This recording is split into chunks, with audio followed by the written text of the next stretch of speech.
I'm one show for the fans by the fans. CP the franchise checking in on the solo dolo tip. If you're a diehard Knicks fan, if you're a diehard basketball fan, hit that subscribe button below and the notification bell so you don't miss the next episode. Number one show for the fans by the fans. KnicksFanTV, the best of nothing. Knicks training camp has officially kicked off. Official. And we started off with highlights.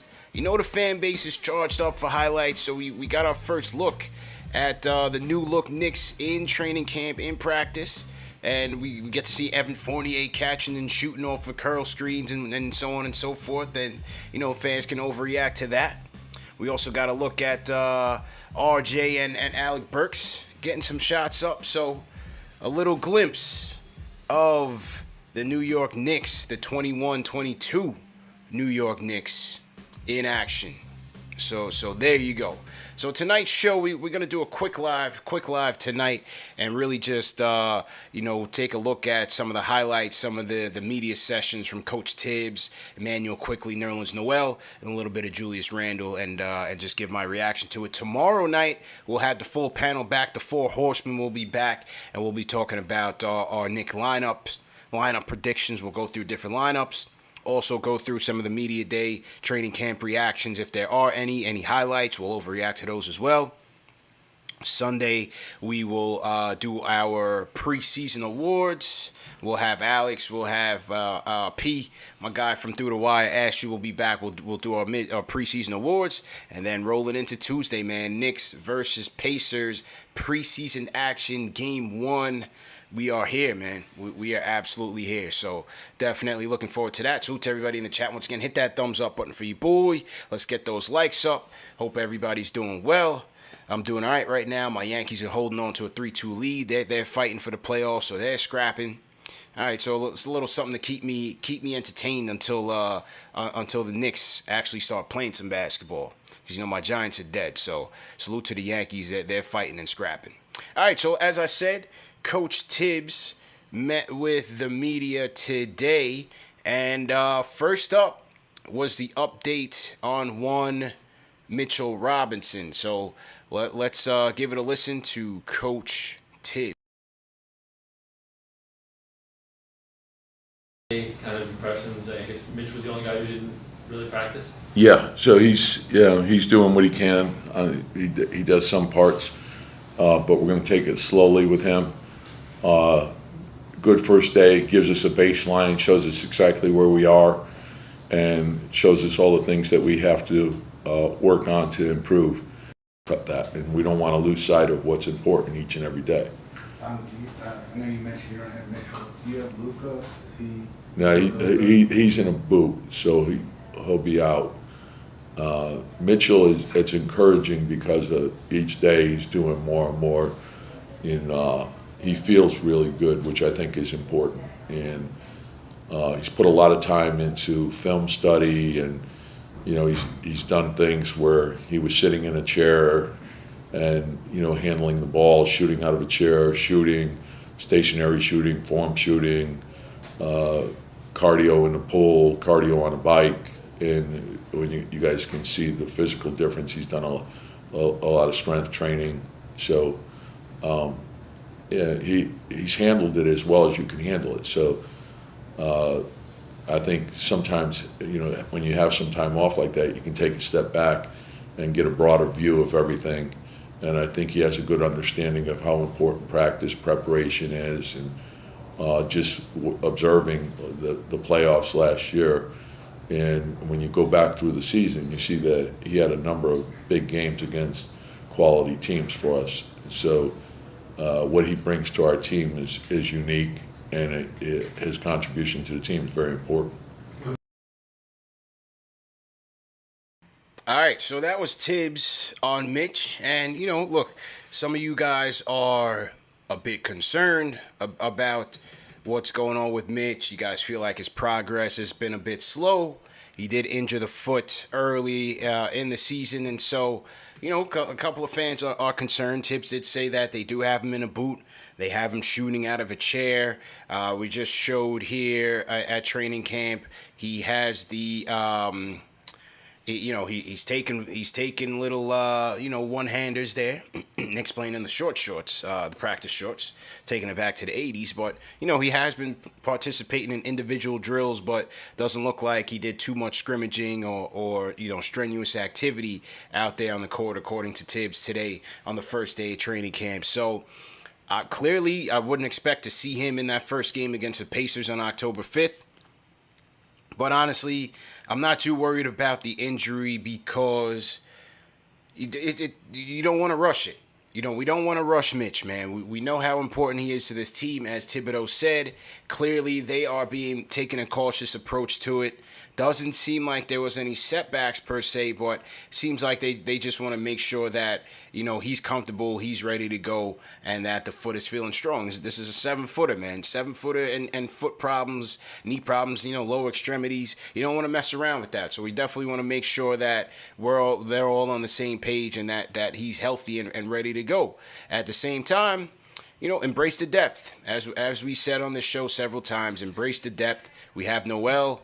We have Taj. We have Jericho on the two-way. I don't think there's any reason right now to rush Mitch back. I would expect him to be ready for the home opener. You hope so. October 20th. You got about a little less than a month to get ready for it. Obviously, he's out there doing a little bit of individual drills. So I think that's the approach to take. I think that's the approach to take. And shout out to Mitch because he went out there on Twitter and let the world know the Block Nest monster is getting brolic out there. So he flexed for his media day photo session. So Mitch just went out there on Twitter just a couple minutes ago and let everybody know, don't sleep on the Block Nest monster, man. Don't sleep on the Block Nest monster. So we'll have to see how it plays out, man. But like I said, I wouldn't be too worried about it. I think the organization is taking the right approach and taking it slow with him. And we'll just have to take it one day at a time with the Block Nest monster. All right, back to Thibs we go. And here he is speaking very highly of his veterans. So let's go back to Thibs here.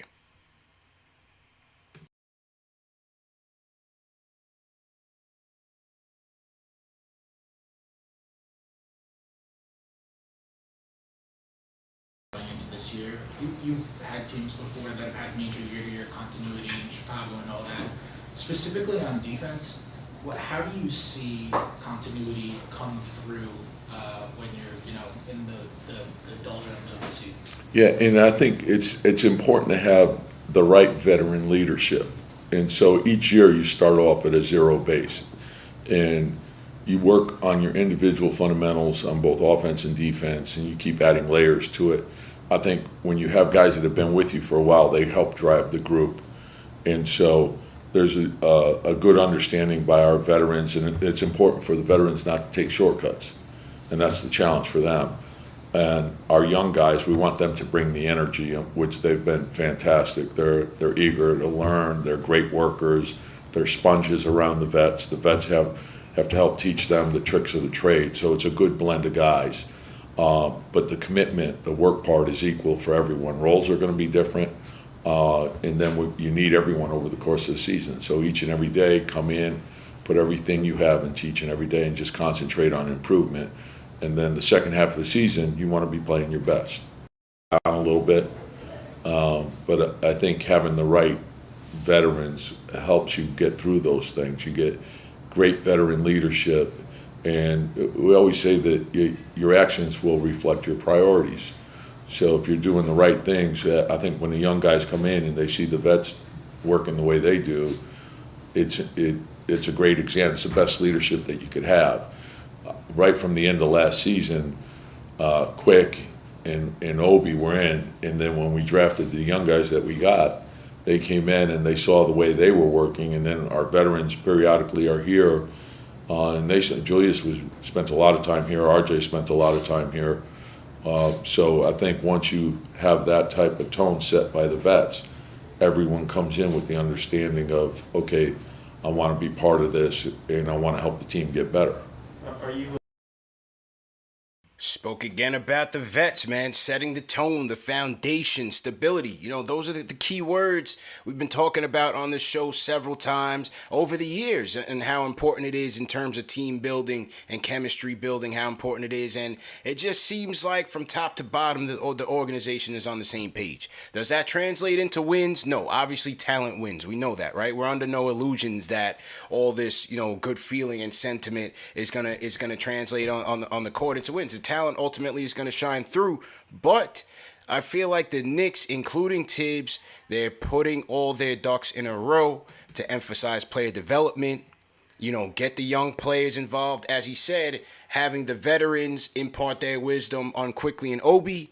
Obi and Quickly now imparting that same wisdom on McBride, Grimes, and Sims. The professionalism. As he said, everybody's in the gym. Guys are coming in at nighttime. There's a commitment to winning, a commitment to excellence, and a commitment to playing hard from top to bottom. And I don't think, you know, that can be understated. I think that's very important just in terms of laying that foundation. Now, again, the talent has to shine through, but as you see here, Thibs is setting the tone, and the players are following right behind him. And you got to respect that. This is the coach of the year. We got to respect that. Now it's time to see what they have on the court. Now here was Thibs speaking on Luka Vildoza. Let's go to Thibs on Vildoza here. Salute to everybody in the chat once again. Hit that thumbs up button for you boys. 840. Let's go to 840 and get his thoughts on Vildoza. Well, we have one roster spot open, and so right now you base it on the guys that are available and who can help the team the most. And so we have all camp to figure that out. So if you ask me today, based on what's happened in the fall and you know where we are now, I have some thoughts. Leon has some thoughts.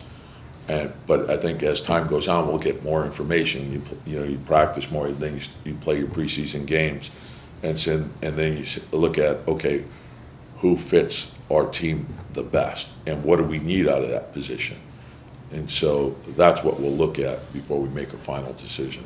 What do you see? Now, Vildoza, it was reported today by Ian Begley, Vildoza did not practice. He's still in a boot. Remember, Vildoza picked up a foot injury. It's not clear whether he injured it during the Olympics or during Summer League, but Vildoza did leave Summer League early, went back to Spain due to a foot injury. He's been in a boot, came back to New York in a boot still, hasn't practiced with the team. Thibs now saying the final roster spot's going to come down to fit, what they need most. We know Dwayne Bacon is a guy that has been brought in. He's come through the Orlando system, coached under Steve Clifford, friends with Tom Thibodeau, knows the system, defensive-minded kid. It's going to be very interesting to see what happens with that final roster spot, because if Vildoza doesn't practice or he doesn't play in these preseason games, his spot could be in jeopardy. You know, I thought in the beginning, here's the situation on Vildoza. The Knicks paid $750,000 to buy him out of his team in Baskonia. Then they signed him to a 4-year, $13 million deal, partially guaranteed. The first year, the guarantee is, I think it starts at the start of the season, where the first year the deal becomes guaranteed. So they're going to have some decisions to make. Right now, when you look at the point guard rotation, obviously it's Kemba, it's Rose, it's Quickly, it's McBride. You have Burks, who can give you emergency duties at the point. You know, Vildoza's on a steep climb, and if he can't stay healthy, that might be tough sledding for him, because I'm not so sure that Thibs doesn't, go more defense and veteran presence. You heard Thibs talk about the vets. Does Thibs have the final say here and say, hey, let's go with a Dwayne Bacon, give us some more depth at the wing, some more defensive depth at the wing, rather than end of the bench filler at the point who likely won't be playing anytime soon. So I don't know. The Knicks are going to have some decisions to make. You hope Vildoza stays healthy and gets on the court and can show something, but it's hit or miss whether or not he makes the team. Like I said, I point to the financial incentives, why, the expenditures that they made just to bring him here. why I think they would likely keep him despite him not making despite him maybe not playing in the preseason. But you never know. You never know, and the decisions that that they make. So let's keep an eye out on that. But no Vildoza for training camp day one, still in a boot and hasn't practiced with the team. Shout out to Father P, sends a super chat. He says, CP, what are your thoughts on Kev? Do you think he's going to put it together this year? I think Kev is another guy that's on the outside looking in terms of playing time. I think the relationship that he has with the organization will buy him some time this season. And who knows? Again, embrace the depth. Injuries are always a possibility. COVID is an injury that's a possibility. Knock on wood, nobody goes down with anything serious. But I think that's the only way Kev gets on the court. I don't think it'll be through merit. He's going to have to go out there and play like Paul George to get some consistent or considerate playing time. Right now, the wing spot is just too jam-packed. When you look at RJ, you look at Burks, you look at Fournier, you look at even Grimes. You got Obi in there, slotting in there at the 3 or the 4, most likely the 4. So I don't see Kev getting much playing time, man. But, always hope for the best. Hope that he's not another lottery pick lost, as we saw with Frank going out the door. But, it's going to be an uphill climb for Kev. It's going to be an uphill climb for him. So we'll see how that goes. If you guys are new in the chat, type in hashtag new for me in the chat. I'll shout you guys out. Salute to everybody in the chat. Once again, hit that thumbs up button for you boys. Let's get those likes up, break the YouTube algorithm, and let YouTube know this is the #1 show for the fans by the fans, presented by Manscaped. So Thibs talked Mitch. He talked about the vets, and he talked about Vildoza, the one roster spot left. Here was Thibs speaking on Kemba, the arrival of Kemba Walker, and Derrick Rose. Let's go to Thibs here. When you talk to people around the league, every teammate has loved playing with him. Every coach has loved him. Everyone in the front office has loved. That's who he is, and there's a positive energy to him. And I don't want to overlook any of the. We have great veterans. When you look at guys like Derrick and Taj and Nerlens and Julius is special. I wouldn't say he's one of the older guys, but he's starting to creep up there. But it's just they're great guys to be around, and he's a perfect fit for us. And just getting to know Evan better, I think he's a great fit as well. And then when you look at the development of Quick and Obi and Kevin Knox has had a good summer, so we've got a number of guys that have really put a lot of work into this, and we have to continue to do it. It's everyone starts at the same place at the beginning of the season, and then people drop off as the season goes along. But maybe the commitment goes away, and we can't be that. But I think one of the things that really helped us last year was our commitment to play for each other, commitment to work for each other, and it was the degree of how hard and the degree of how smart and how together we played. And we have to continue to do that. So he talked about, once again, playing together, spoke highly of Kemba and his presence, Kemba having a lead-wide solid reputation. He's standing on 10 toes. And so, once again, the Knicks just showing that in terms of how they wanted to compose this roster. Obviously, they wanted talent, wanted shot creators, and they went out and got that in Kemba and Fournier. But high-character guys, gym rats, guys that are gonna work hard, and yeah, that just all folds into the chemistry and the fabric of this team. And so, obviously, on paper, looks good, sounds good. We'll see what happens come October 20th, opening night. Obviously, health is going to be a key factor for Kemba Walker, but you got to love the signing and the impact that he's going to bring to this team if he can stay healthy. Shout out to Elaine Lamoth, team hashtag new. Elaine, welcome to the channel, man. Shout out to Tone the Tantrum. What up, Tone? How you feeling? Kimberly Sims in here. Kimberly, how are you? Alan C. Alan, I feel like you've been in here before, man. I don't think you team hashtag new, but I welcome you either way. Shout out to Mel, team hashtag new. McMullen Cap 87. Team hashtag new. McMullen, what's going on? How you feeling? Andre Perez, what's going on? Welcome to the channel. We got Knowledge 120 in the building. Knowledge, what's good? How we feeling, man? The fan base is juiced, they're optimistic, enthusiastic about what's going on with this Knicks season. So, as I said, these are the shows that we're going to be doing all the way up to our first preseason post-game live, and just rapping to you guys, man, giving you guys the training camp updates as they come throughout the day. I don't think the team really scrimmaged that much today. You didn't really see too much highlights out there, but if it does happen, we will bring it to you, no doubt about it.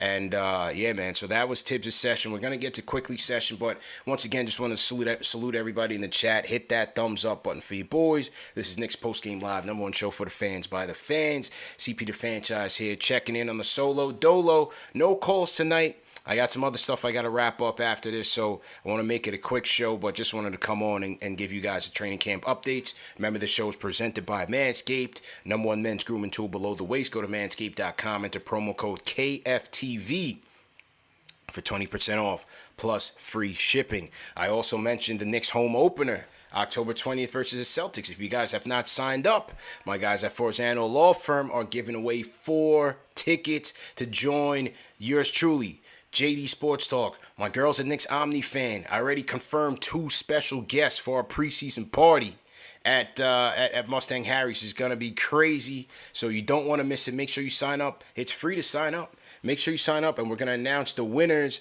during the October 5th, after the Knicks versus Pacers preseason game, October 5th. We'll announce the winners of the tickets who are going to join us for the preseason party, the Knicks versus Celtics game, and just be a part of the whole live stream throughout the day on KnicksFanTV. Obviously, a great deal that you don't want to miss. All right, so to the mods in the chat in here. Rome, I see you. What's going on, Rome? How you feeling? Let's see. Jamal Brown says CP post game with the fans at the Garden games at any point. Yeah, open tonight. Open tonight.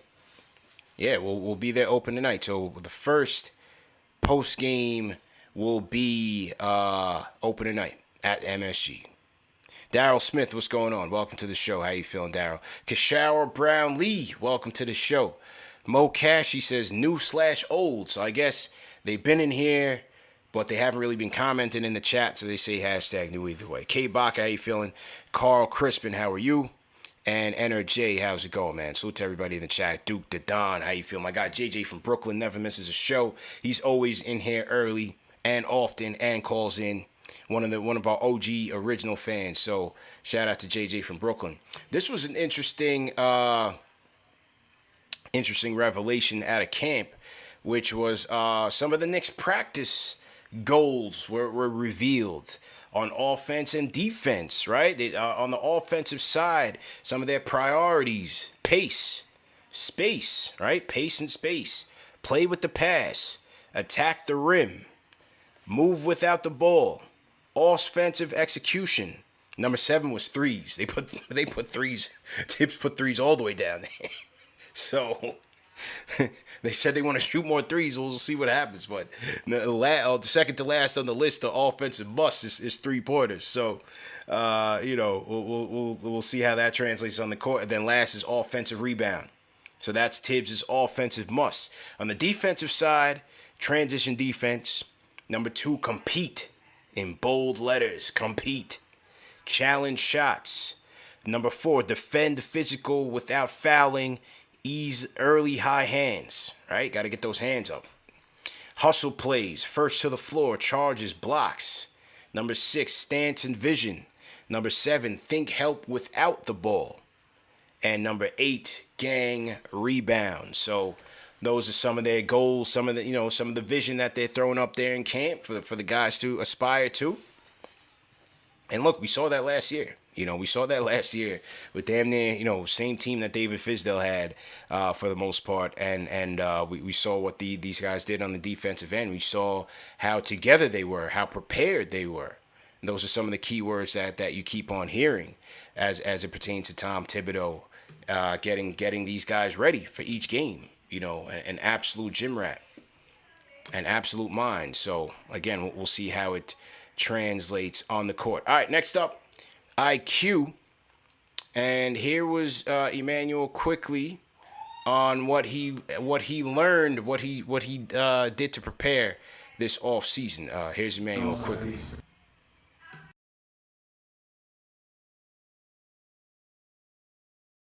be able to learn. What do you feel like you were able to work on? I mean, this was kind of your first summer with NBA experience. So what do you feel like you gleaned from that experience and you were able to work on this summer? A lot. I dedicated a lot to my summer in terms of working on my body, getting stronger. Defensively, I feel like I'll be able to take a step this year, and that's going to be big on this team is guarding, just to be able to stay on the floor, stay in front of key guys and things like that. And then my passing ability, I feel like, has gotten better. And then just working on my strength, shooting. I'm going to still have my floater and being able to shoot pull-ups, I feel like is something that I've added to my game as well. So just my all-around game, I feel like, I've tried to work on a lot. Tom said that you and Obi were here a lot in the off season. I guess could you give us an idea of how often you guys were up here and I guess why come here as opposed to maybe working out anywhere else? Yeah, I've been with Obi pretty much all summer. We did a lot of two-a-days, coming in the morning, working out, and then coming back and getting shots and lifting and things like that. So, we put a lot of work into this off season. We understand it's a big season coming up, so we want to be prepared. We want to have our bodies prepared and things like that. Coming here, there's not a lot of distractions. White Plains, it's not too much to do besides hoops and go home, sleep, and then come back at night. So that's what we're about. We're about working, and that's the most important thing. Did you know Obi before you got drafted together? I knew of him. I didn't exactly know him face to face. We knew mutual people, but I knew of him. I seen one time we were at Kentucky watching him playing against somebody. He went between the legs, dunked it. So I knew what he was doing before he was doing it, basically.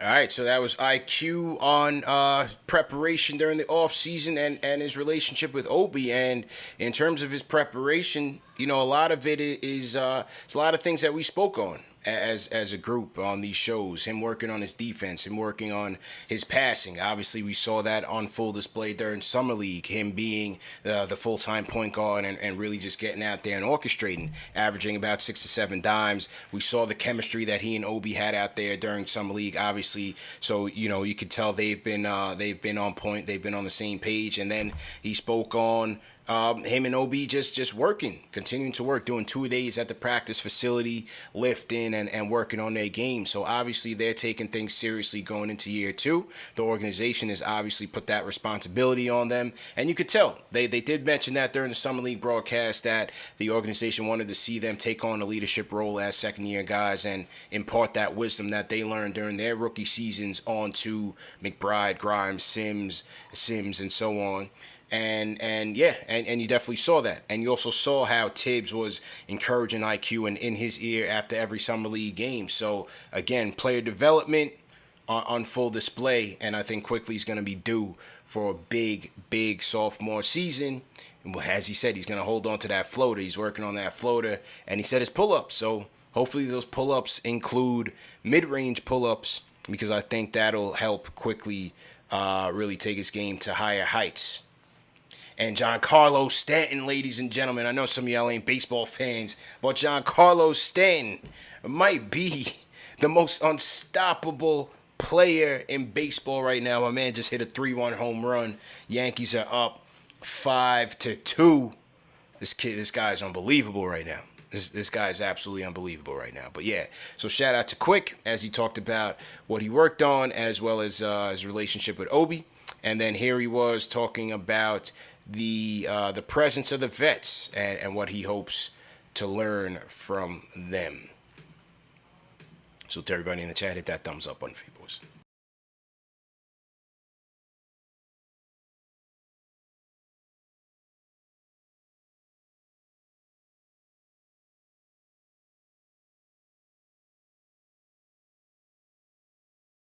Forward the next couple of years. It feels great. All right, hang on. I lost my quickly thing. Oh, here we go. All right, hang on. What we try to do, as soon as we learn information, we want to pass that along to, guys that are coming in and that are new.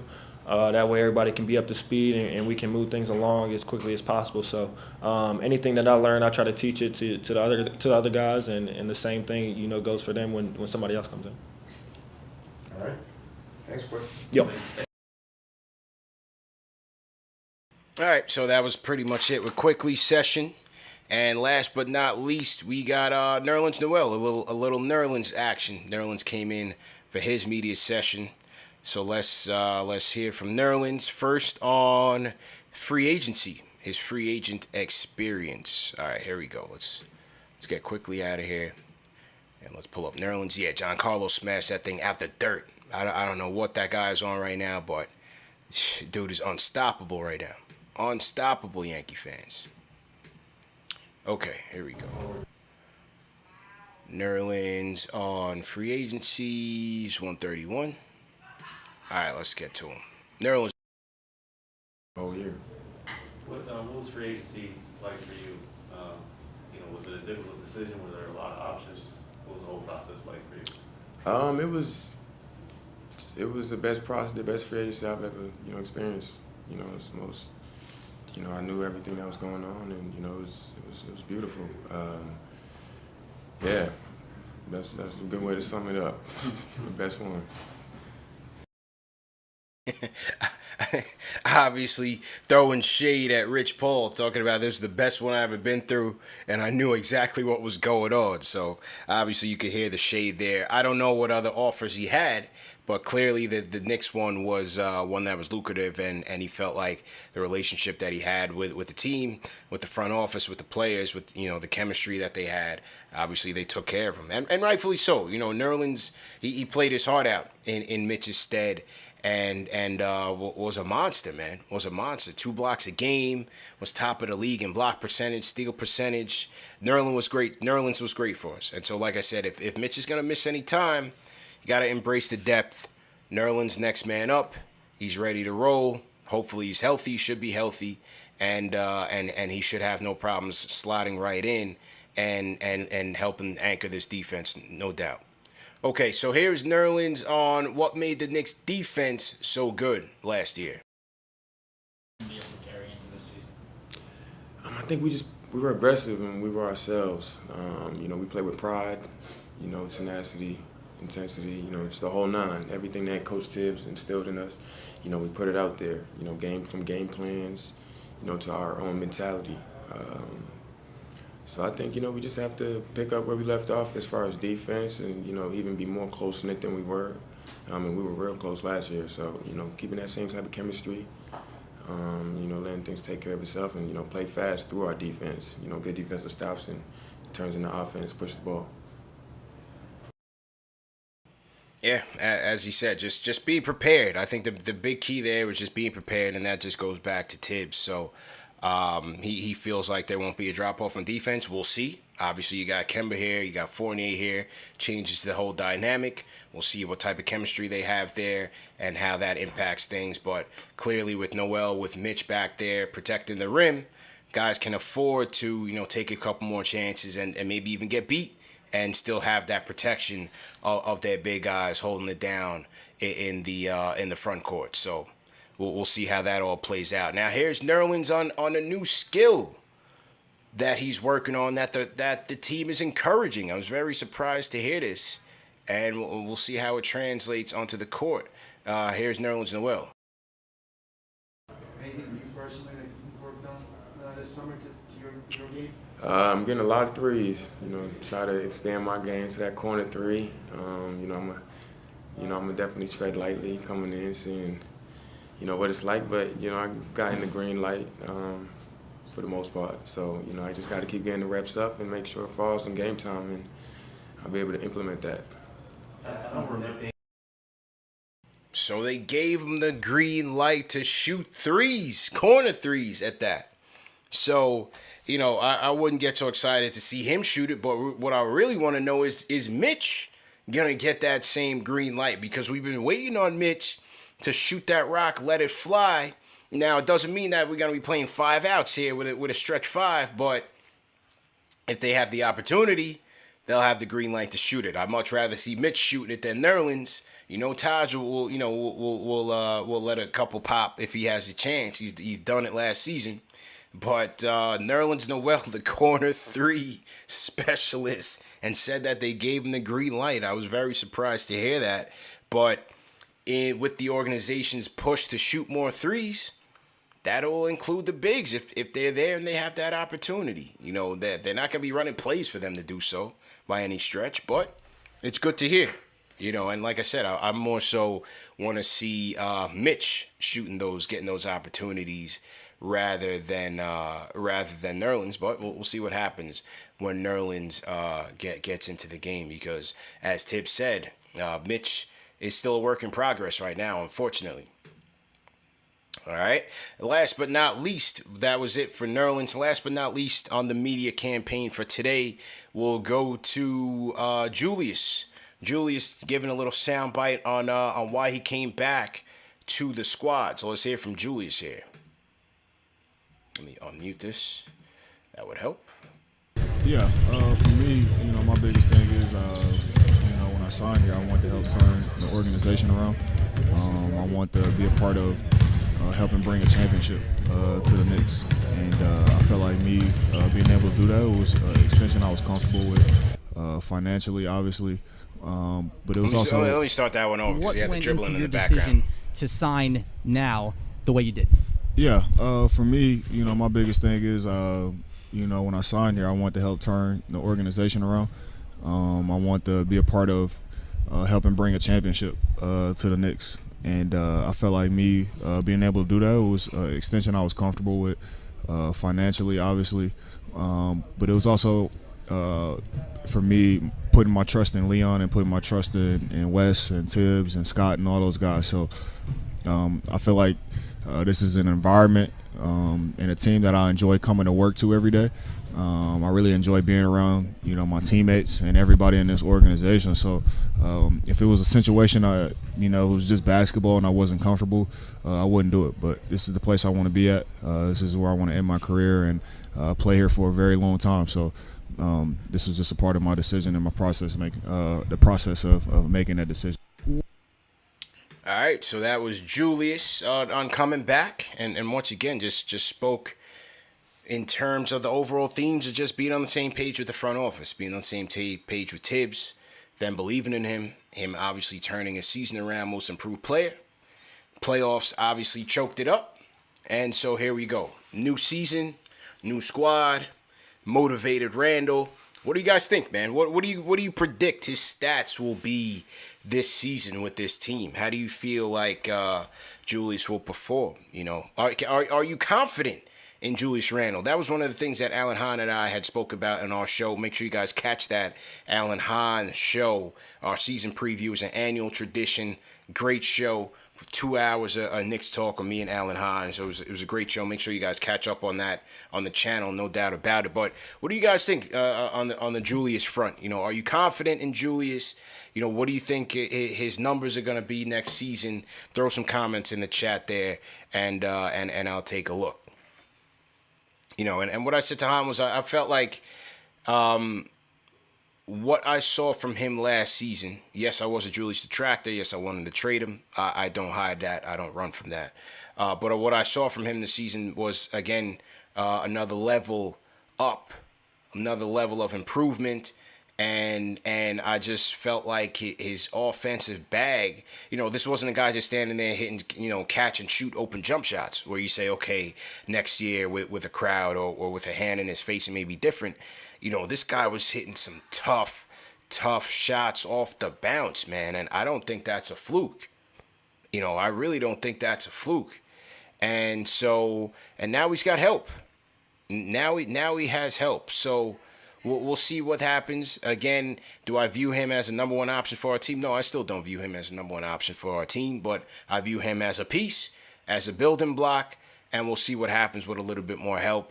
How much more success we have. Can we get a first round win? Is that, possible? Knock on wood, we hope so. Baby steps. That's all I'm thinking, Well, like I said, with all of this good energy around the team, somebody in the chat said, I'm not used to this team looking so competent from a front office standpoint. Me neither. I really don't. We haven't seen this in quite some time, Can't blame Dolan now, right? Where's all the blame Dolan people at? It's funny how all that gets quiet. with a year of success under your belt. But with Julius, as I said, I think he's going to continue to be a leader. I am confident in him, and again, we'll see what happens when the playoffs come around. So I see Big Surge in the chat, the #1 Julius Randle supporter, the president of the Julius Randle fan club. Big Surge is in the building. So I know Surge is riding the Randle train. He's on it. So salute to Surge, man. Definitely, bro. Definitely. All right, people. So that was it for today. As I said, man, when we get the sound bites, when we get the clips, we're coming to you live. #1 show for the fans, by the fans. KnicksFanTV, the best or nothing. Presented by Manscaped. CP the franchise in here as usual. Salute to everybody that came in here tonight. Make sure you guys hit that like button on your way out. Hit the subscribe button. All you new people, hit the subscribe button. Very important. Tonight's show will also be available in audio podcast format. So if you don't catch it on video, you can always catch it on audio podcast format a couple minutes after the show goes off the air. So we are everywhere, man. We are everywhere. Make sure you guys are following us on Facebook, Instagram, Twitter, as usual. We are there, man. We're always talking Knicks, and we're just going to continue to grow this grassroots movement. But with your help, we will continue to be the #1 show for the fans, by the fans, the hottest thing smoking. All right, my guy JD in here drops the 50 burger. JD, you know JD wants 50 wins, man. So JD sticking with it. The 50 burger, Michael Maldonato's in there. He's throwing the 50 burgers in there, so let's go. As I said, me and JD will be running the pregame show. The pregame party is going down. I'm on the phones. I'm working. I already got 2 confirmed surprise guests, so you're going to want to be there. If you guys already have tickets to the game, we are selling tickets to the pregame party as well. Just go to theomnifan.com. You can get your tickets, and it's going to be a great pregame show, man. Trust and believe, man. We're working behind the scenes, man. All right, any last minute questions in the chat before I sign out? Go ahead and throw that in there, and I'll get to it. If not, I'll sign out. JT Riddick threw a 50 burger in there. Shout out JT Riddick. Geraldine says I came in late, but as always, good show. Appreciate you, Geraldine. You could always just hit the rewind button and catch us on demand. No problem. King Deej got his ticket for the pregame show. King Deej is going to be in the building at Mustang Harry's. Ari's going to be in the building. Papa Left is going to be in the building. It's going to be a zoo. It's going to be an absolute zoo, man. Lynx is saying 50 plus. Okay. Big Surge is saying he's pumping the brakes on 50. I'm saying 46. I'm sticking with it. I'm sticking with my 46, and we'll see what happens, man. The lineup prediction show, Michael Maldonado, is tomorrow night. Wednesday night, we're gonna do lineup prediction. We're gonna do lineup predictions. Talk through that. Talk through more sound bites as they come in. Sunday, we will do our preseason award show.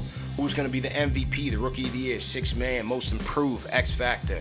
We'll have some fun with that, and then roll right into Tuesday. Knicks versus the Hicks, October 5th, Tuesday, Madison Square Garden. Knicks postgame live, and we're gonna find out who's coming with us to the Knicks home opener, man. So looking forward to it, man. See you guys tomorrow. Hit that like button, hit